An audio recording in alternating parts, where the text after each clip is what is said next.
What's up guys, I'm Sonic and I'm the best Lean user in the world right now.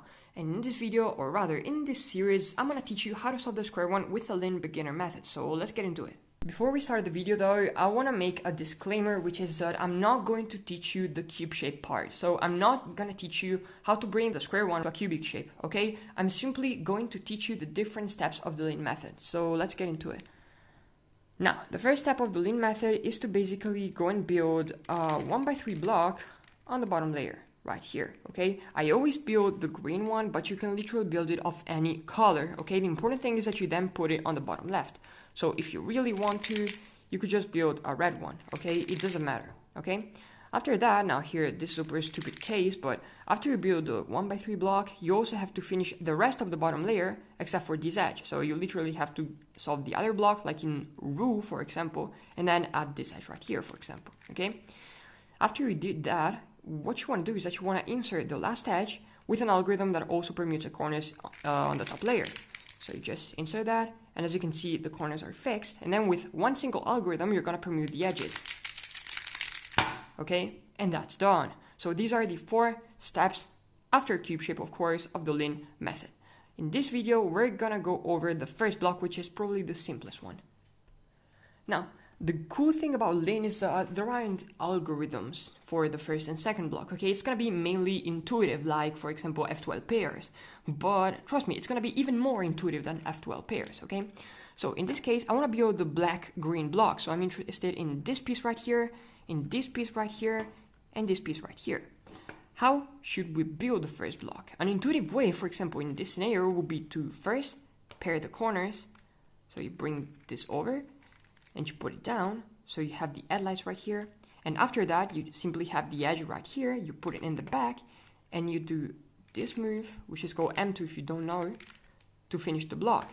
And now you just put it on the left and you're done. Okay, so this could be an easy way of building the first block. So simply pairing the corners and then inserting the edge.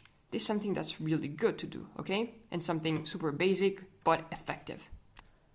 Another interesting way of doing it would be, for example, with the pieces here, here, and here, to do something a bit different. So for example, we could pair this corner with this edge with an M2 like this.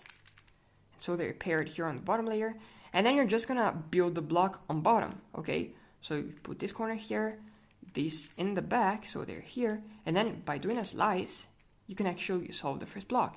Just line it and you're good, okay? Now, one mistake I see many people making while building the first block is always building it on top and then putting it on bottom, okay? So in this scenario, for example, you got already a small block here, and one here. One I see many people doing is just bringing them in this position. You slice to build the first block on top, and then you put it down and do a D2. But that's not really good, okay? A better thing would simply be to bring this block to the back, bring this corner right here, and you pair it, okay? Like that.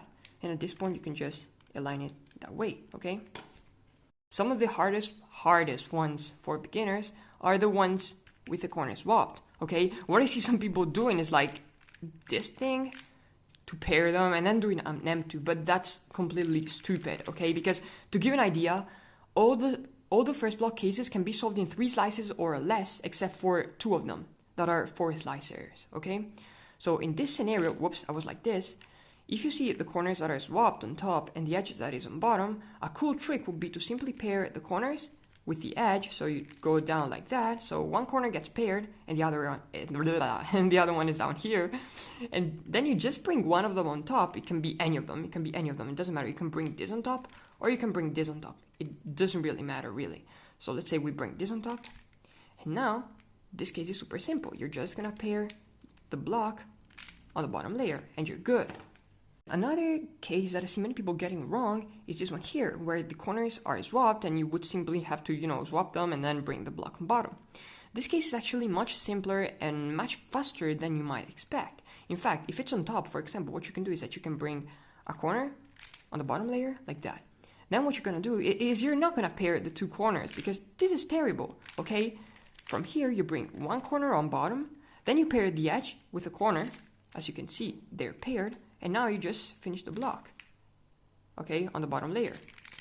if you get the exact same thing but in the back, you don't have to do a U2, okay? Just bring the corner on the bottom layer without the edge, okay? Then you pair the edge to this corner right here, and then you just finish the block in an intuitive way, okay? That's something you can do, for example, okay?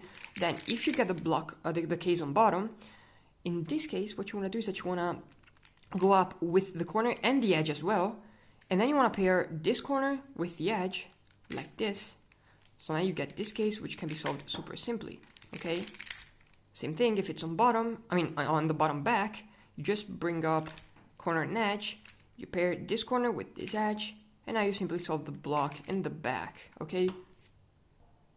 Now, this is the hardest, one of the two hardest cases, where the two corners are like this, and the edge is opposite to the corners. This is the worst one, okay? Whether it's on top or on bottom, like this, it's always going to be a 4 slicer, okay? So the best way you can solve this case is by bringing this down, and then you're gonna pair this corner with this edge, like this, and now you got this case that's super simple to solve. You just bring the corner on bottom, and you pair it with these two, okay?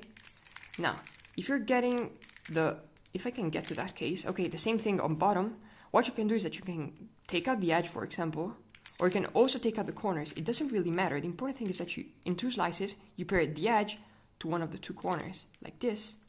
And then you bring this up, for example, and you pair them in the bottom layer, okay? That's super important, okay? Most of the time, not always, but most of the time, you're willing to build the block on the bottom layer directly, not on the top layer first and then bringing it on the bottom, okay? Sometimes that's gonna happen, but more often than not, you should aim to solving the first block on the bottom layer directly. Now, believe it or not, guys, this is the end of this video because the first block is just intuition and practice and learning different cases from different angles and managing to put your brain into the asset to solve the first block in an efficient way. So I don't really have to tell you anything else. You simply have to practice and do solves over solves so you can actually get used to the method, get used to the first block mechanic, okay? It's not difficult, it's just intuition, okay? It's like at the beginning of the 3x3 experience where you have to learn how to build F12 pairs, and it's super difficult, super tricky, you cannot understand how they move, but then all of a sudden everything starts becoming easier. It's just a matter of you practicing. So there's nothing else I can tell you, you just have to crush your head on the wall by yourself. So that's the end of this video. Hopefully I'll see you guys very, very soon. Bye bye.